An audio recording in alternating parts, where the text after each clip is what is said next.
নুসরাত ইমরোজ তিশার সম্পদ ১ বছরে দ্বিগুণ হয়েছে। সংস্কৃতি উপদেষ্টা মোস্তফা সরোয়ার ফারুকীর স্ত্রী অভিনেত্রী তিশার ২০২৪ সালের ৩০ জুন মোট সম্পদ ছিল ১,৪০,৮৬,৮৬০ টাকা।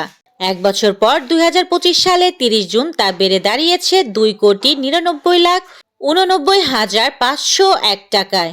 অর্থাৎ ১ বছরে তার সম্পদ বেড়েছে ১,৫৯,৭৬,৬৪১ টাকা।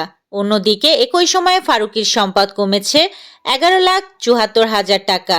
২০২৪ সালের ৩০ জুন মোট তার সম্পদ ছিল ২,২৬,৯২,০২৬ টাকা।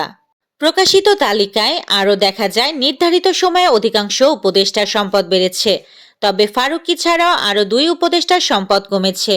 পরিবেশ, বন ও জলবায়ু পরিবর্তন বিষয়ক উপদেষ্টা সৈয়দা রেজওয়ানা হাসানের সম্পদ কমেছে প্রায় ১,১৩,০০,০০০ টাকা এবং পার্বত্য চট্টগ্রাম বিষয়ক উপদেষ্টা সুপ্রদীপ চাকমার সম্পদ কমেছে ১৬,৩৫,০০০ টাকা। উল্লেখ্য, ২০২৪ সালের আগস্টে দায়িত্ব নেওয়া অন্তর্বর্তী সরকার এখনও বহাল রয়েছে। ১২ ফেব্রুয়ারি জাতীয় নির্বাচনের পর উপদেষ্টা পরিষদ দায়িত্ব হস্তান্তর করতে পারে বলে ধারণা করা হচ্ছে। Desk report, Surma TV 24।